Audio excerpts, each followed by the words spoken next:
काल काल Bhairav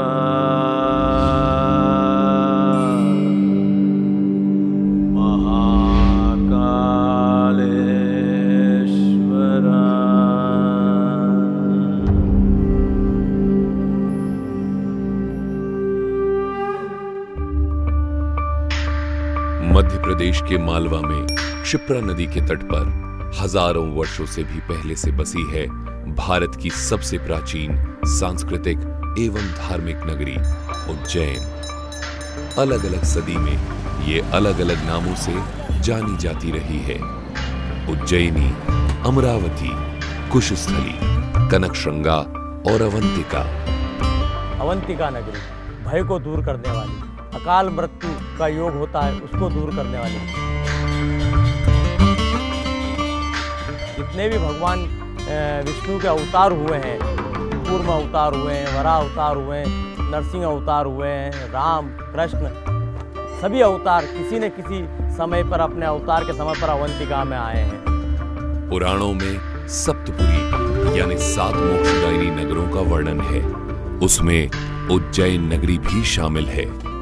Ujjain had become a city of devotees. Ujjain भक्तों और ज्ञान के जिज्ञासुओं का नगर था। वो लगभग भारत की दूसरी काशी की तरह हो गया था। प्राचीन काल में उज्जैन में हजारों मंदिर स्थापित किए गए थे, इसलिए उज्जैन को मंदिरों की नगरी भी कहा जाता है।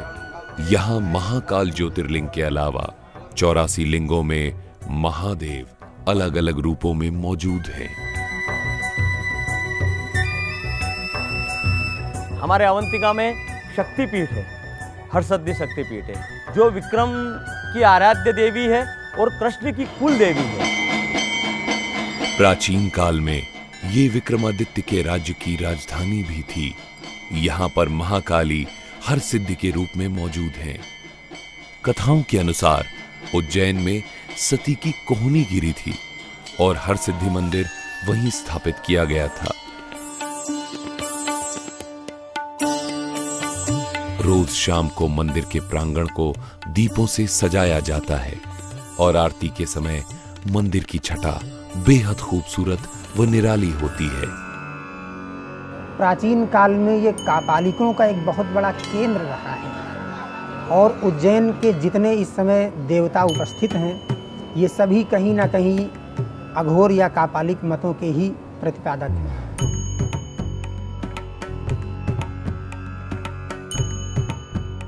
काल भैरव। काल भैरव का अर्थ होता है कि जो काल अर्थात समय का भी भरण पोषण करने में सक्षम हो। गढ़कालिका काली माँ का मंदिर है।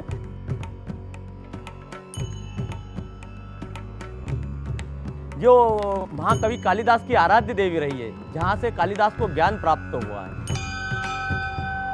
गढ़कालिका, ये क्रम से सबके नामों में काल का जो वर्णन आ रहा है, काल अर्थात समय, और उस काल के ऊपर भी जो नियंत्रण करता है वह महाकाल है।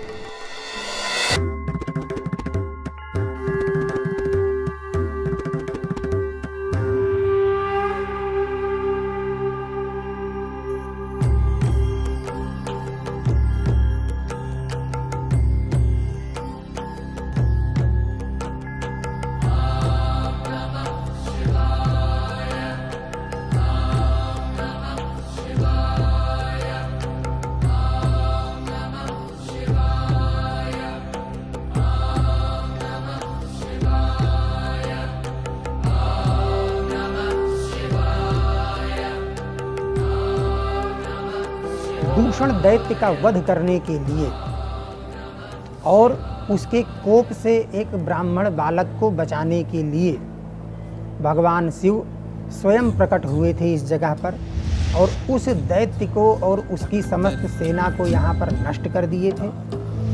उस बालक के निवेदन पर भगवान महाकाल ने हमेशा के लिए उसके पास निवास करने का निश्चय किया और इस ज्योतिर्लिंग के स्वरूप में यहाँ स्थित हो गए।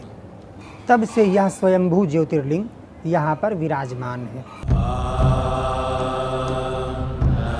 भगवान शिव देश भर में 12 स्थानों पर ज्योतिर्लिंग के रूप में विराजमान है।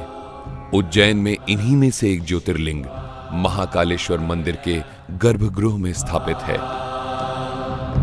भगवान शंकर का ये एक पूरा ब्रह्मांड में एक ही शिवलिंग है जो दक्षिणाभिमुख ज्योतिर्लिंग है। दक्षिण दिशा काल की, काल को जिसमें भस्म कर रखा है वो महाकाल है।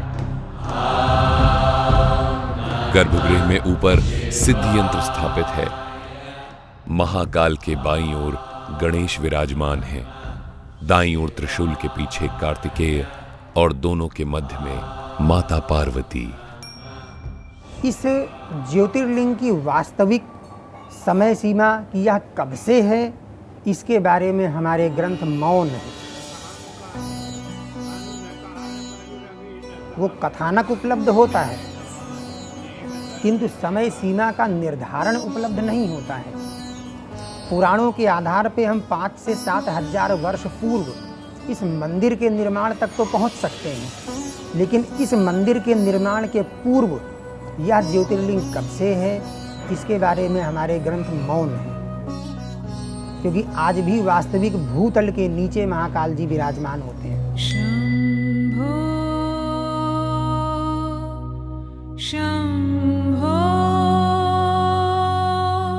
गर्भगृह के बाहर नंदी की प्रतिमा मौजूद है। दर्शनार्थी यहाँ पर बैठकर गर्भगृह में प्रवेश करने का इंतजार करते हैं। अलग अलग प्रांतों और समुदायों से आए हुए भक्त तरह तरह की साधना करके श्री महाकालेश्वर को प्रसन्न करने का यत्न करते हैं। दिन भर पुजारी पूजा अर्चना करते हैं और अलग अलग तरह की आरती समर्पित करते हैं। यहाँ प्रार्थना के बाद अपनी मनोकामनाओं को नंदी के कान में कहने का चलन भी है। इन सब पूजा अर्चना आरती भक्ति के बीच में कई सदियों से विराजमान है Mahakal. What does Mahakala mean? Mahakal का मतलब क्या है? काल शब्द के 2 अर्थ हैं।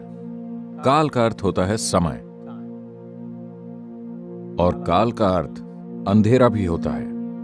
समय यानी कि आपके वर्तमान अनुभव में समय का मतलब चक्र होता है। आणविक से लेकर ब्रह्मांडीय तक, एक अणु से लेकर विशाल ब्रह्मांड तक सभी चीजें चक्रों में घूमती हैं। पृथ्वी एक बार घूमती है तो उसे हम एक दिन कहते हैं।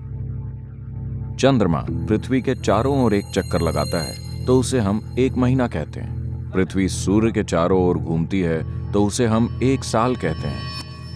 नींद और जगने के चक्र, खाने पाचन भूख के चक्र, इस तरह बहुत सारे चक्र हैं। चीजों की चक्रीय गति से ही आपको समय का आभास होता है।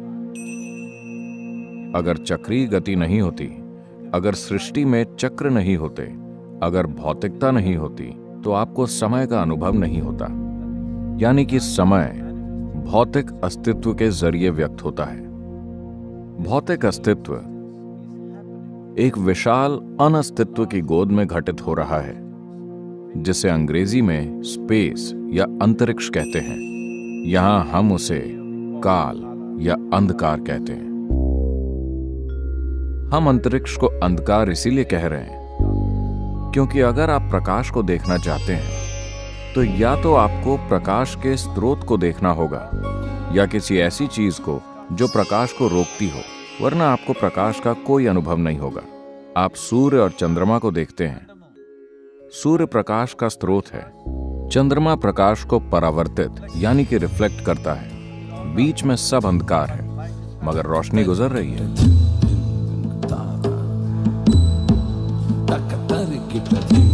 अस्तित्व का मूल आधार है काल या समय, क्योंकि समय के कारण ही स्थान की गुंजाइश है, वरना स्थान का अस्तित्व नहीं होता।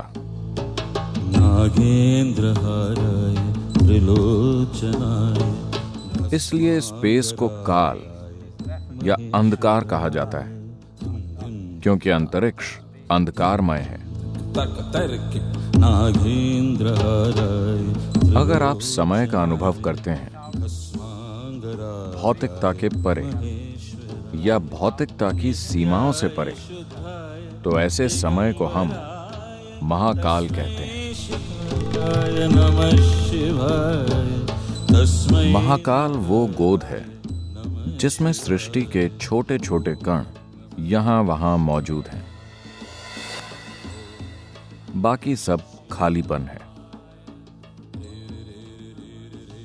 इस फैले हुए ब्रह्मांड में करीब 99% खालीपन है। विशाल आकाश गंगाएं चक्कर लगा रही हैं, मगर उनका 99% खालीपन है। इसलिए महाकाल की गोद में ही सृष्टि घटित होती है।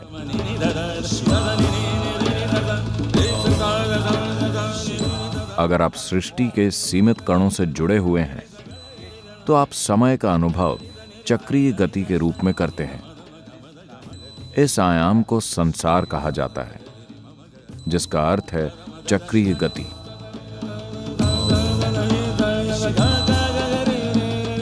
अगर आप इसके परे चले जाते हैं तो इसे हम वैराग्य कहते हैं, यानी कि आप पारदर्शी हो गए हैं। जब आप पारदर्शी होते हैं तो आप रोशनी को नहीं रोकते।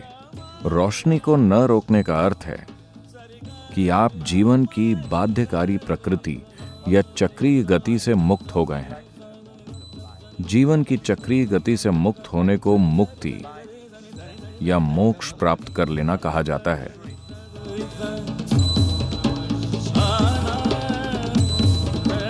इसलिए जो लोग मुक्ति या मोक्ष की इच्छा रखते हैं, उनके लिए यह आयाम, जिसे हम महाकाल कह रहे हैं, बहुत महत्वपूर्ण हो जाता है।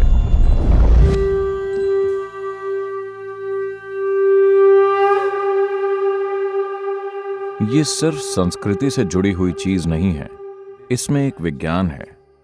उस कृपा क्षेत्र में होने पर, इस महाकाल रूप की मौजूदगी में जब आप वहां जाते हैं तो सब कुछ खत्म, सब कुछ जलकर राख हो जाता है। इसका अर्थ है कि आप भौतिक से मुक्त हो गए हैं। वो रूप आपको अपनी परम मुक्ति, मोक्ष की ओर ढकेलता है।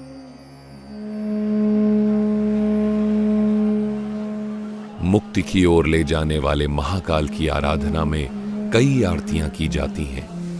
सूर्योदय से पहले भस्म आरती से दिन की शुरुआत होती है। भस्म आरती के दौरान महाकाल को पंचामृत अर्पित किए जाते हैं।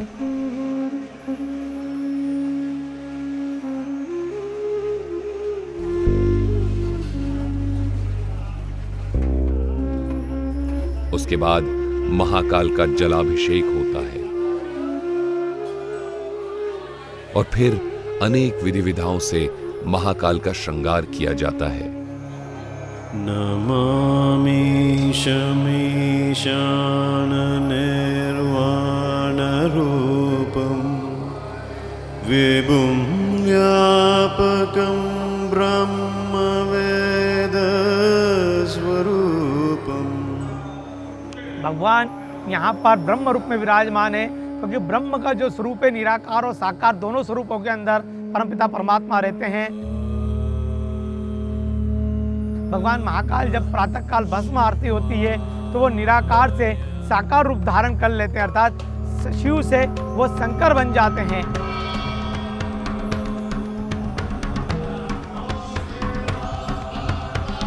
अंत में महाकाल पर भस्म अर्पित की जाती है।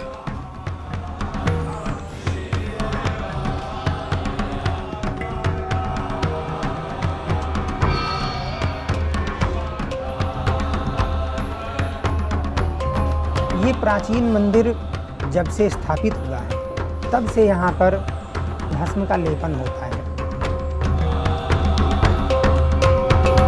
और यह क्रिया भगवान महाकाल की प्राचीन समय से सन्यासियों का एक विशेष वर्ग करता आया है और सन्यासियों के उस विशेष वर्ग का जो महंत होता है, वही भगवान महाकाल पर भस्म का लेपन किया करता है।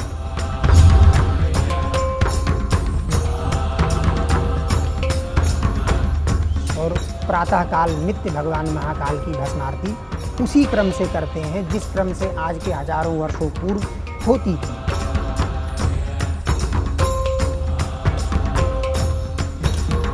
और यही भगवान महाकाल की मुख्य पूजा मानी जाती है।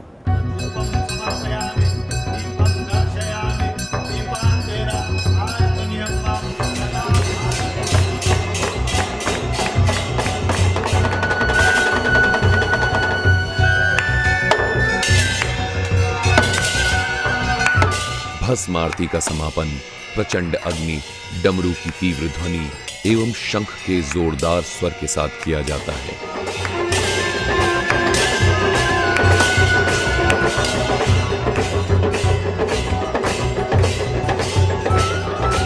प्रातःकाल भस्म आरती के बाद 7 बजे दध्योदक आरती होती है।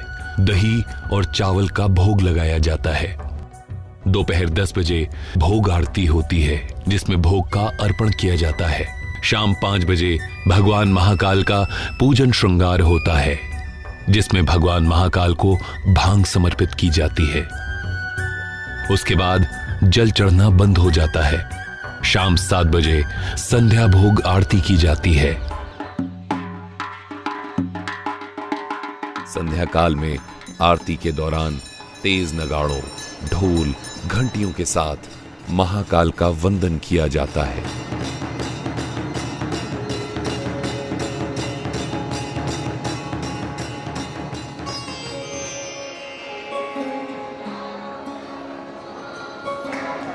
जो संध्या आरती होती है, संध्या आरती को मृदंग आरती भी कहा जाता है। तो वो आरती का दिव्य दृश्य ऐसा लगता है कि कोई राजा का मनोरथ हो रहा है। भगवान राजा के स्वरूप में बैठते हैं। अवंतिका के राजा है, ब्रह्मांड के राजा है। और ऐसी मान्यता है कि यहाँ कोई भी दूसरा राजा रात्रि विश्राम नहीं करता। महाकाल ही स्वयं ब्रह्मांड के राजा है। संध्या आरती का सुंदर चित्रण कालिदास ने अपने ग्रंथ मेघदूत में कुछ इस प्रकार किया है। हे मेघ, जब तुम उज्जैनी जाना तो महाकाल के दर्शन अवश्य करना, वहां की संध्या आरती को अवश्य देखना। संध्या काल में लाखों की संख्या में पक्षी मंदिर के प्रांगण में लगे पेड़ पर एकत्रित होते हैं और आरती की भव्यता पर 4 चांद लगा देते हैं।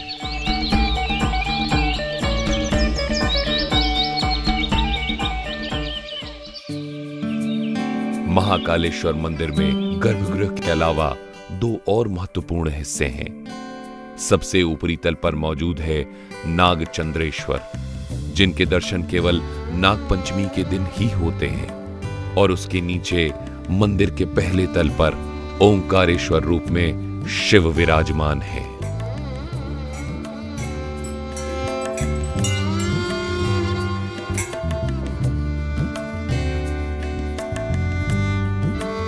सिंहस्थ कुंभ उज्जैन का महान धार्मिक पर्व है।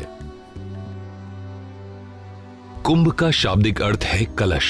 पुराणों में वर्णित कथाओं के अनुसार समुद्र मंथन के बाद अमृत लेकर जाते समय अमृत की 4 बूंदें कलश से छलकीं और पृथ्वी पर गिर गईं। उसके बाद उन 4 स्थानों हरिद्वार, नासिक, प्रयाग और उज्जैन में कुंभ मेले की प्रथा का जन्म हुआ। कुंभ के दौरान चैत्र मास की पूर्णिमा से लेकर वैशाख की पूर्णिमा तक पवित्र क्षिप्रा नदी में स्नान करने को काफी महत्वपूर्ण माना गया है। This is the 12th cycle. ये 12 साल के सौर चक्रों का 12वां चक्र है।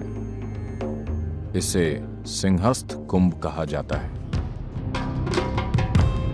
महाकाल के दर्शन हेतु श्रद्धालुओं की भीड़ सदियों से लगती रही है। हमारा सभी श्रद्धालुओं से निवेदन है कि आए, महाकाल की नगरी है, अवंतिका है, यहाँ पर उनको सब चीज सुलभता से मिलेगी, पर एक निष्काम भाव से आए।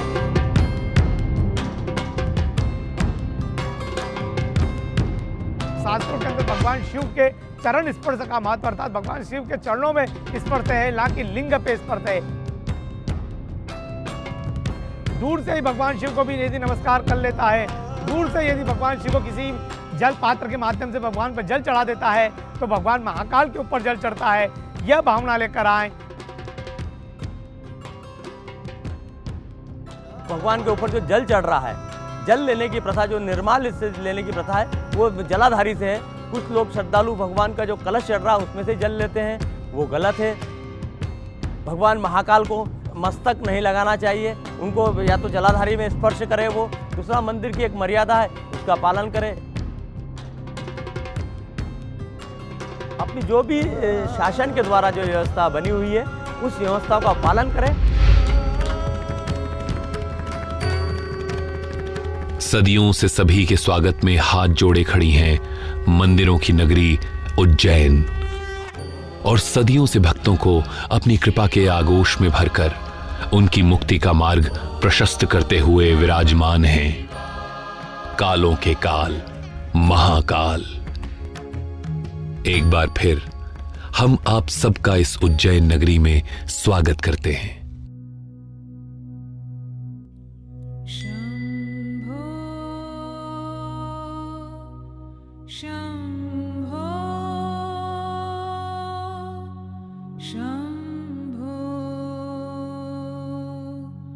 Shambho,